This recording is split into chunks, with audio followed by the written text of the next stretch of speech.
Ibu, saudara-saudara yang dikasihi Tuhan, hari Jumat nanti kita akan memperingati hari Jumat Agung, hari kematian Tuhan Yesus. Itu sebabnya hari ini kita akan belajar dari doa Yesus waktu di Taman Getsemani. Kita akan baca di dalam Markus pasal 14 ayat 32 sampai 36. Di Taman Getsemani, lalu sampailah Yesus dan murid-muridnya ke suatu tempat yang bernama Getsemani. Kata Yesus kepada murid-muridnya, "Duduklah di sini sementara aku berdoa." Dan ia membawa Petrus, Yakobus, dan Yohanes sertanya. Ia sangat takut dan gentar. Lalu katanya kepada mereka, "Hatiku sangat sedih, seperti mau mati rasanya. Tinggallah di sini dan berjaga-jagalah." Ia maju sedikit, merebahkan diri ke tanah dan berdoa supaya sekiranya mungkin saat itu lalu daripadanya. Katanya, "Ya Aba, ya Bapa, tidak ada yang mustahil bagimu. Ambillah cawan ini daripadaku, tetapi janganlah apa yang aku kehendaki, melainkan apa yang Engkau kehendaki." Dari doa Tuhan Yesus ketika di Taman Getsemani ini, ada beberapa hal yang bisa kita pelajari. Yang pertama, doanya dalam kesendirian. Tadi kita baca, memang Yesus ada membawa Petrus, Yakobus, dan Yohanes, tapi kemudian Yesus katakan, "Tunggulah di sini." Kemudian Yesus maju sedikit dan dia berdoa. Nah, kita belajar ketika kita berdoa dalam keluarga, berdoa bersama-sama di gereja, itu sangat baik, itu sangat bagus. Tetapi harus ada waktunya kita sendiri dengan Allah. Kita berdoa sendiri dengan Allah. Kita baca di dalam Matius pasal 6 ayat yang ke-6.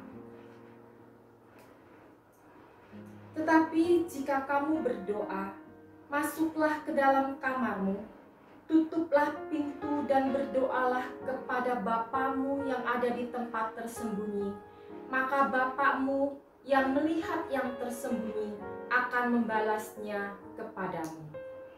Pak Paulus pernah mengajarkan, berdoa kepada Bapamu yang ada di tempat tersembunyi. Di situ dikatakan, God with you alone. Jadi hanya Tuhan dan kita sendiri. Ada waktunya kita harus berdoa sendiri, hanya kita dengan Tuhan. Kemudian yang kedua, doanya rendah hati. Kita melihat bagaimana sikap Yesus ketika berdoa. Tadi kita baca dikatakan, ia maju sedikit, merebahkan diri ke tanah dan berdoa. Kalau di dalam Matius dikatakan ia bersujud. Kalau di dalam kitab Lukas dikatakan ia berlutut untuk berdoa. Kalau Yesus saja sampai seperti ini sikapnya ketika berdoa, maka kita harus lebih lagi ketika kita berdoa. Sikap kita harus merendahkan hati dan sikap kita merendahkan diri di hadapan Tuhan. Jangan sampai kita seperti perumpamaan tentang orang Farisi dan pemungut cukai yang sedang berdoa.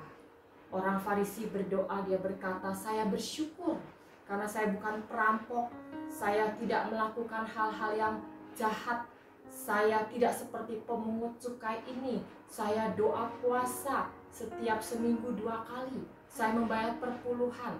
Nah, bukan sikap doa seperti ini yang Tuhan inginkan. Tapi ketika kita berdoa, kita mau merendahkan hati, merendahkan diri kita di hadapan Tuhan. Kemudian yang ketiga, doanya ditujukan kepada Bapaknya. Dikatakan di ayat yang ke-36, katanya, "Ya Aba, ya Bapa." Itulah sebabnya di dalam doa yang Yesus ajarkan kepada murid-muridnya, Yesus katakan ketika kita berdoa, berdoalah Bapa kami yang di sorga. Jadi Yesus mengajar kita memanggil Allah di sorga sebagai Bapa kami. Kita Kita baca di dalam Roma 8 ayat yang ke-15.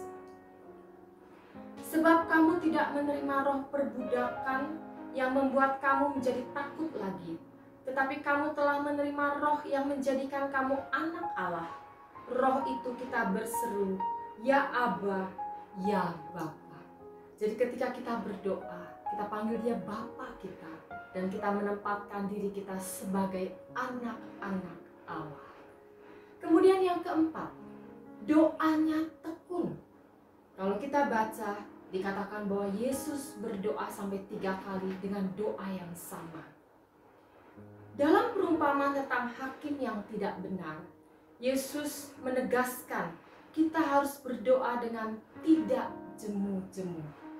Di dalam 1 Tesalonika 5 ayat 17 dikatakan, tetaplah berdoa. Kemudian yang kelima, yang terakhir, doanya merupakan penyerahan diri. Itulah sebabnya dia katakan di dalam doanya, janganlah seperti yang ku kehendaki, melainkan seperti yang engkau kehendaki. Kita juga mau belajar dalam doa kita mengakhiri doa kita dengan perkataan seperti ini. Biar bukan kehendakku, tapi biar kehendak Bapa yang terjadi. Kita mau belajar berdoa seperti Tuhan Yesus berdoa. Amin. Tuhan memberkati.